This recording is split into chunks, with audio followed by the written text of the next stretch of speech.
Have you ever met a con artist so smooth they could talk to you into handing over your house, your fortune, and maybe even your own daughter? Well, way back in 1664, a guy named Moliere basically wrote the playbook for this exact kind of deception in his masterpiece Tartuffe. It's a comedy, sure, but it's a razor-sharp one about a very modern problem, the danger of a really skilled hypocrite. And Moliere, he does not waste any time getting right to the point. This zinger, it comes from Doreen, the family's maid, who is way too smart for her own good and sees everything. While pretty much everyone else is either totally fooled or just flustered, she sees this so-called holy man, Tartuffe, for exactly what he is. This one line, right here, it sets up the entire conflict of the play. So, let's set the scene. We're in the home of Orgon, a rich guy in Paris. He's a good man, probably, but he's looking for some kind of deeper meaning. And he's completely fallen under the spell of Tartuffe. He thinks this guy is the holiest man alive. He's even taken him into his home. But his family? Oh, they see something completely different. They see a dangerous con artist who's about to destroy them all. And what's so wild here is the total disconnect. I mean, on one side, you've got the entire family. His wife, his kids, the maid, they all know Tartuffe is a fraud. But on the other side, you've got Orgon, the head of the whole house, and he is so bewitched that he calls Tartuffe brother and thinks his opinion is more important than anyone else's.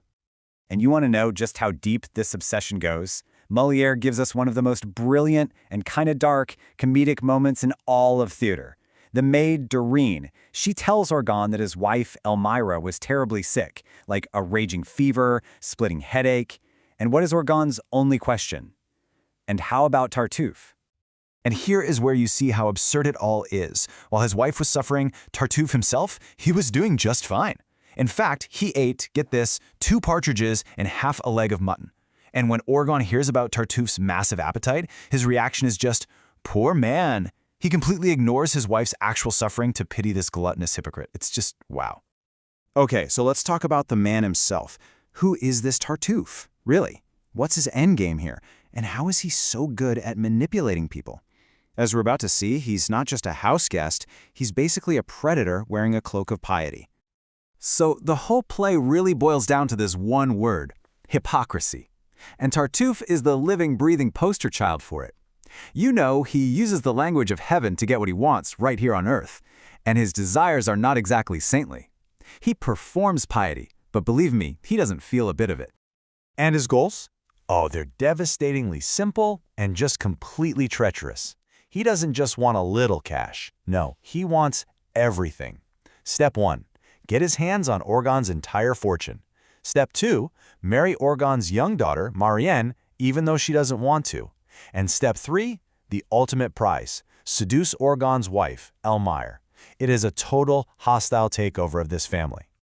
And yep, once again, it's the maid Doreen who just cuts right through all the nonsense. She points out this massive contradiction in Tartuffe's whole act. He claims he's renounced all worldly things, but he's constantly dropping hints that he's some true-born gentleman. A truly humble person, she says, doesn't need to brag about their status. She's got his number. Okay, so things are looking pretty grim. Orgon is completely fooled. He's ready to marry off his daughter and sign away his entire fortune. So his wife, Elmira, realizes she's the only one left who can expose Tartuffe. Words have failed, so she has to try something drastic and really risky. And her plan?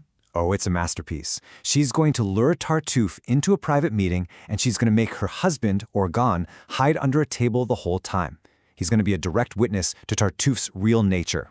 It's this high-stakes theatrical trap designed to force Orgon to see the truth with his own eyes.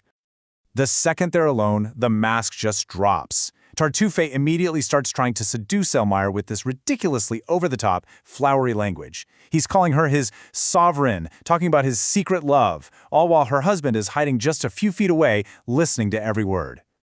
And then, wow, he delivers the knockout blow. When Elmira pretends to be worried about offending heaven, Tartuffe shows just how corrupt he really is. Heaven, he says, is just a little hindrance he can easily take care of. He tells her that secret sinning is not sin at all and offers to take the sin upon himself. It is just pure, unfiltered blasphemy.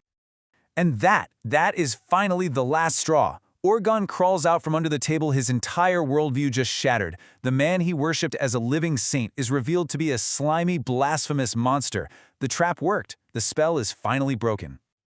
So, the hypocrite's been exposed. The family is safe, right? Oh, not quite. See, Molière shows us that a cornered hypocrite is actually when they're most dangerous. Tartuffe has one more, devastating card left to play.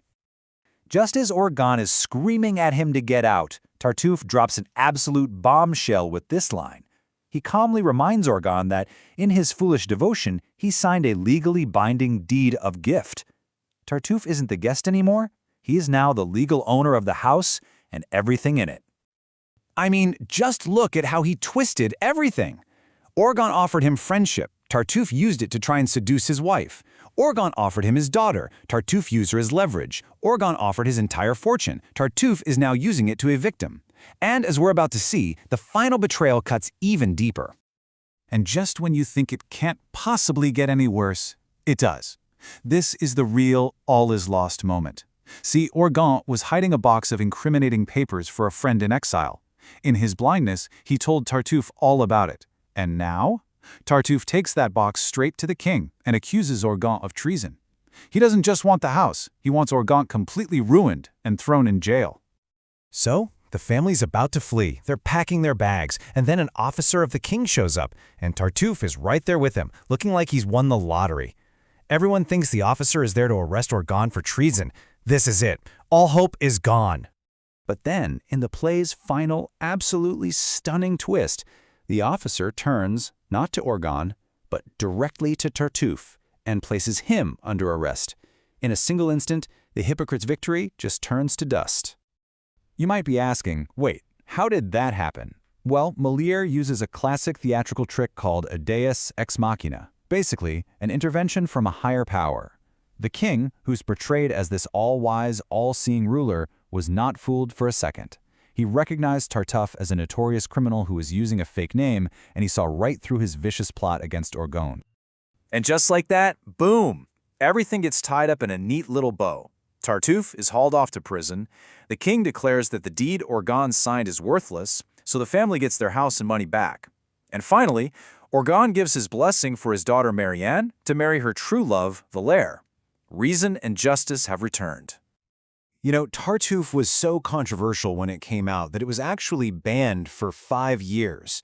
Molière created such a powerful warning about the seductive power of fake virtue. The play reminds us that the most dangerous hypocrites aren't just liars. They are predators who use the language of morality as a weapon, which kind of forces us to ask a tough question. If you look around, who are the Tartuffes of today?